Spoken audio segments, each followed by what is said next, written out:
364 দিন এই দাবি সবাই ভুলে যায়, আর 1 মে আসলে এই দাবিতে সবাই দরদি আন্তরিক হয়ে ময়দানে নেমে পড়ে। আমাদের অবস্থাও তার ব্যতিক্রম কিনা আল্লাহ ভালো জানেন। তবে হ্যাঁ, একটা ব্যতিক্রম আছে। আমরা বিশ্বাস করি একটা সমাজে বিভিন্ন শ্রেণী এবং পেশার মানুষ থাকবে, কিন্তু সাধারণত দুনিয়ায় যদি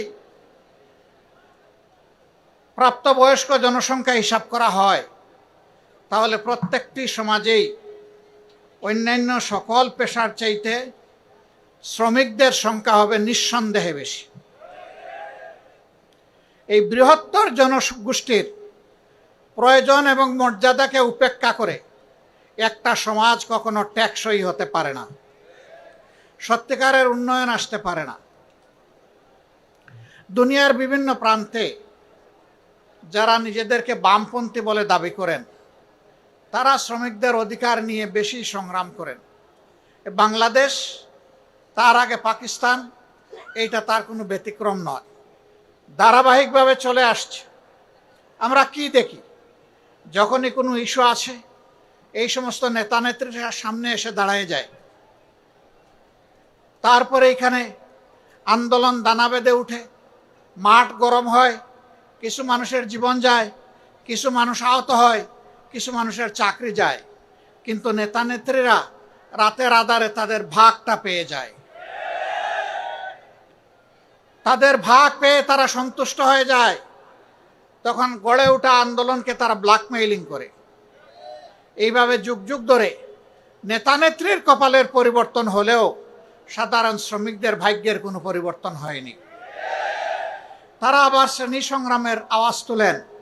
তারা বলেন শ্রেণী শত্রু খতম করতে হবে। শত্রু কারা?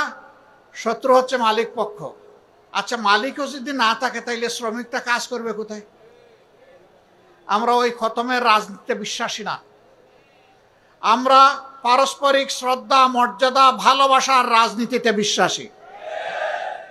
আমরা বিশ্বাস করি মালিক যদি শ্রমিকের উপর ইনসাফ করে, শ্রমিক তার সমস্ত যোগ্যতা উজাড় করে মালিককে সহযোগিতা করবে, কাজ করবে। কিন্তু মালিক যদি শ্রমিককে ঠকায় তাইলে স্বাভাবিকভাবেই ছায়ার দিকে পা তুললে ছায়াও কিন্তু পা তুলে। তখন আর ওই শ্রমিক বন্ধুটি, ভাইটি, বোনটি তার সমস্ত যোগ্যতা উজাড় করে ওই মালিকের জন্য কিছু করবে না। এতে উভয়ে ক্ষতিগ্রস্ত হবে। আমরা কারোই ক্ষতি চাই না, আমরা চাই তাদের মধ্যে সমন্বয়। আজকে বাংলাদেশের 16 কোটি, 18 কোটি, 20 কোটি বিভিন্ন জন বিভিন্ন কথা বলেন। তার মধ্যে বিশাল অঙ্গন জুড়ে শ্রমিকদের পদচারণা শুধু দেশের ভিতরে নয়, বাইরেও বটে। আজকে তো দেশের ভিতরের শ্রমিক ভাই বোনদের জন্য আমরা কথা বলছি, বাইরের যারা তারাও তো আমাদের ভাই বোন, তাদের জন্য কথা বলবে কে?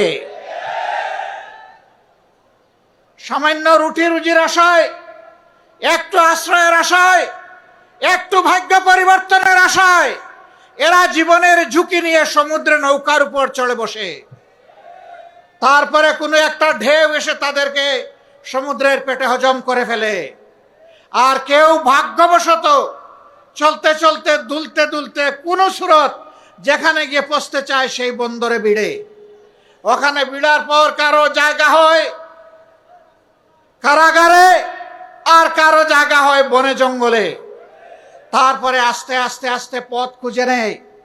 সেই সমস্ত লোকেরা যখন একটু কাজকর্ম করে তখন বিদেশের মাটিতে প্রাসাদ গড়ার চিন্তা করে না।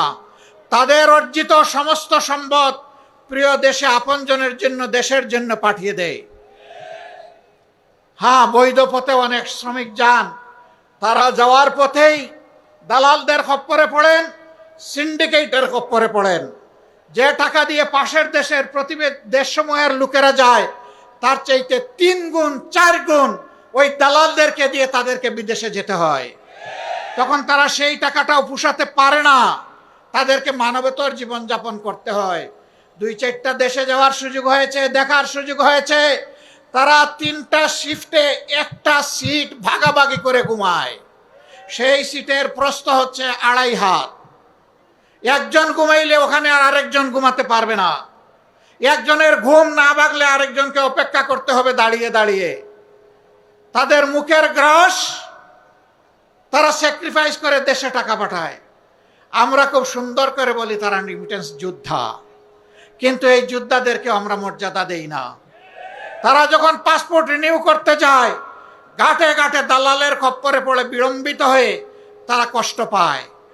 বছরের পর বছর যায়, সেখানে মিশন আছে, হাই কমিশন আছে, সেখানে আমাদের এমবাসি আছে, বড় বড় কর্মকর্তা কর্মচারীরা আছেন, কিন্তু আমাদের এই ভাই বোনদেরকে সেখানে ভোগান্তি পোহাতে হয়। তারা কেউ যখন চাকরি হারায়, যদি সঙ্গত কারণে হারায় বলার কিছু নেই, কিন্তু অনেকে অসঙ্গতভাবেও হারায়, তাদের পাশে দাঁড়ানোর কাউকে খুঁজে পাওয়া যায় না। আমরা এই পরিস্থিতি আর দেখতে চাই না। আমরা দেখতে চাই যেমন করে তাদেরকে রিমিটেন্স যোদ্ধা বলা হয়েছে, তেমন করে যেন তাদের মর্যাদাটাও তাদেরকে দেওয়া হয়। তাদের প্রয়োজনে দেশ এবং সরকার যেন তাদের পাশে দাঁড়ায়। যদি ওই সমস্ত এমবাসি এই কাজ না করতে পারে, ওখানে এমবাসি থাকারই কোনো প্রয়োজন নেই।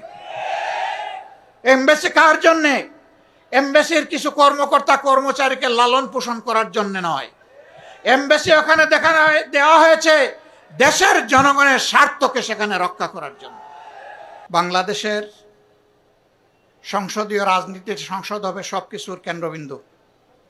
আমরা গতকাল আপনাদের পক্ষে কথা বলেছি। আমরা ওখানে গালবল্ক পড়তে যাইনি। আমরা ওখানে ইতিহাসের মাস্টার কিংবা ছাত্র হতেও যাইনি। আমরা ওখানে গিয়েছি এদেশের দুঃখী মানুষের জন্য কথা বলতে। আপনারা দোয়া করবেন, যতদিন সংসদের ভিতরে থাকব, ভিতরেও যেন আপনাদের জন্য লড়াই করে যেতে পারি, আর বাইরের লড়াইও চলবে ইনশাআল্লাহ। শ্রমিক অঙ্গনের ন্যায্যতা এবং মর্যাদা যতদিন প্রতিষ্ঠিত না হবে, ততদিন আমাদের লড়াই অব্যাহত থাকবে ইনশাআল্লাহ। আল্লাহ তাআলা আপনাদেরকে ভালো রাখুন। এদেশে মালিক এবং শ্রমিকের পারস্পরিক সৌহার্দ্যপূর্ণ একটা বোঝাপড়ার জায়গা তৈরি হোক, যাতে উভয়ই লাভবান হয়। আমরা সেই দেশটি গড়তে চাই। সেই বাংলাদেশটি, নূতন বাংলাদেশটি আমরা দেখতে চাই, যেই বাংলাদেশ ন্যায়, ইনসাফ এবং মানবতার উপর দাঁড়িয়ে মাথা উঁচু করে আওয়াজ দেবে, আমরা এক নূতন বাংলাদেশ।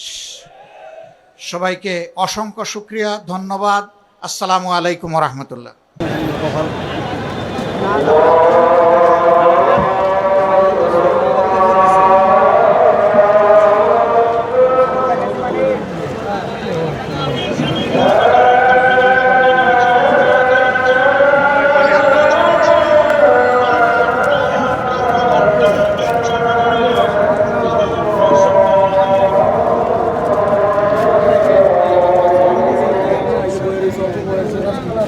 এই সব বসে বসো।